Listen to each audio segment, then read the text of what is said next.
वकिलांनी हायकोर्टासमोर मांडली, त्याचबरोबर कोल्हापूर जिल्हा सत्र न्यायालयासमोर मांडली। त्यावेळी त्याचा जामीन अर्ज आहे तो नामंजूर केला। त्याच्यानंतर पोलिसांची चक्र आहे ती फिरायला सुरुवात झाली। पहिल्यांदा ज्यावेळी इंदोरमधून त्याचा एक व्हिडिओ आला होता की छत्रपती शिवाजी महाराज हे माझे दैवत आहेत आणि मी आजही त्यांना दैवत मानतो, अशा पद्धतीचा एक व्हिडिओ आहे तो अंतरिम जामीन मिळाल्यानंतर। विजय, मी तुम्हाला थोडंसं थांबवतोय। आपल्यासोबत शिवसेना उद्धव बाळासाहेब ठाकरे पक्षाच्या नेत्या सुषमा अंधारे आहेत। सुषमाजी, आपल्यासमोर बातमी आहे, कोरटकरला अखेर पकडलेले तेलंगणामधून, आपली प्रतिक्रिया? मला असं वाटतं की आपल्याकडे जेव्हा काही गुन्हेगार सुटून जातात त्यावेळेला त्यांना महाराष्ट्र पोलीस अटकच करू शकत नाही की काय। याच्या आधीच्याही 2-3 अटका या यूपी आणि इतरत्र ठिकाणाहून केल्या गेल्या। आताची अटक ही तेलंगणामधून होते। एका अर्थाने सरकारने प्रशांत कोरेटकरांना शक्य तेवढं सगळं प्रिव्हिलेज देण्याचा प्रयत्न केला। माझी माहिती चुकत नसेल तर आज प्रशांत कोरेटकरचा अटकपूर्व जामीन होता। कदाचित तो जामीन फेटाळला असावा, त्यामुळे सरेंडर होण्याशिवाय पर्याय नसेल, परंतु ती अटक तेलंगणातून दाखवणं हे सगळे प्रकार बघता यात गृह खात्याचं पुन्हा एकदा अपयश आणि गृह खात्याची पुन्हा एकदा नाचक्की समोर येते। सुषमाजी, या सगळ्या प्रकरणात गेलेला काळ, तो कधी इंदोरला जातोय, कधी तेलंगणातून सापडतोय, बायकोच्या हस्ते फॉर्मॅट केलेला मोबाईल पोलिसांना देतोय, या सगळ्यामध्ये त्याला काही मुभा दिली जाते, कोरटकरला वाचवण्याचा प्रयत्न होतोय असं वाटतंय तुम्हाला? अर्थात मी तेच म्हटलं की सरकारकडून प्रशांत कोरटकरला सगळ्या प्रकारचे प्रिव्हिलेज देण्याचा प्रयत्न झाला। आज प्रशांत कोरटकरची अटकपूर्व जामीन बहुधा होती आणि त्या अटकपूर्व जामीन फेटाळली गेल्याने असू शकतं किंवा ती शक्यता जामीन मिळण्याची नाही असंही असू शकतं, ज्यामुळे तो आज सरेंडर झालेला आहे। याच्यात महाराष्ट्र पोलिसांचं फार मोठं काही क्रेडिट आहे असं समजायचं कारण नाही।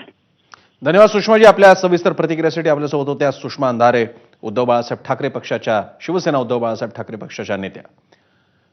प्रशांत कोरटकरला आता अटक झालेली आहे अशी माहिती आहे। तेलंगणामधून याला अटक केली। प्रशांत कोरटकर हा कथित पत्रकार आहे, मात्र त्याची उच्चभ्रू जीवनशैली, त्याच्या पैशाचे स्रोत, अशा अनेक विषयांवरती चर्चा सुरू होती। त्याशिवाय त्यानं इंद्रजित सावंत यांच्यासोबत बोलताना वापरलेले अतिशय अभद्र आणि अश्लील अशी भाषा, छत्रपती शिवरायांवर केलेली अश्लाघ्य टीका, स्वतःच्या जातीचा बडेजाव करत आपलं राज्य असल्याची दाखवलेली शेखी मिरवली होती, माच केला होता, अशा प्रकारची टीका सुद्धा त्याच्यावरती झाली होती। या सगळ्या पार्श्वभूमीवरती आता प्रशांत कोरटकरवरती काय कारवाई होते हे आपल्याला बघावं लागणार आहे। प्रशांत कोरटकरच्या विरोधात समाज माध्यमांवरती अत्यंत तीव्र प्रतिक्रिया व्यक्तही झाल्या होत्या।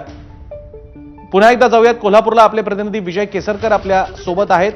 विजय, यानंतर आता तेलंगणातून त्याला पकडल्यानंतर महाराष्ट्रात येणं आणि त्यानंतर नागपूरमध्ये ताबा आणि मग कोल्हापूर, या सगळ्यातला काळ, आणि दुसरीकडे मुंबई उच्च न्यायालयात अजूनही जामीन अर्जावरची सुनावणी बाकी आहे। मगाशी सुषमा अंधारे म्हणत होत्या की कदाचित फेटाळला गेला असावा, पण अजून ती माहिती समोर आलेली नाहीये। त्याचा परिणाम होईल पुन्हा जर का जामीन समजा मिळाला तर काय? अगदी बरोबर आहे, कारण ज्यावेळी प्रशांत कोरटकरचा अंतरिम जामीन कोल्हापूर जिल्हा सत्र न्यायालयानं फेटाळला, अटकपूर्व जामीन फेटाळला, त्यानंतर तो हायकोर्टामध्ये गेला।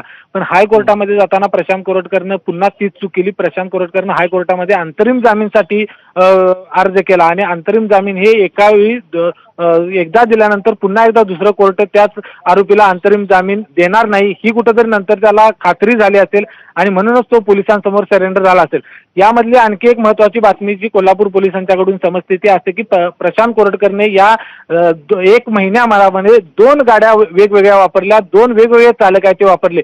म्हणजे अंतरिम जामीन जोपर्यंत मिळत होता तोपर्यंत त्याच्याजवळ एक वेगळी गाडी होती, त्या गाडीचा पाठलाग करत कोल्हापूर पोलीस इंदोरपर्यंत पोहोचले होते। मात्र अंतरिम जामीन मिळाल्यानंतर त्यानं ती गाडी बदलली आणि तो दुसरी गाडी वापरली आणि गेल्या म्हणजे काल सकाळपर्यंत पोलिसांना विजय, मी तुम्हाला थोडंसं थांबवतोय। आपल्यासोबत राष्ट्रवादी काँग्रेस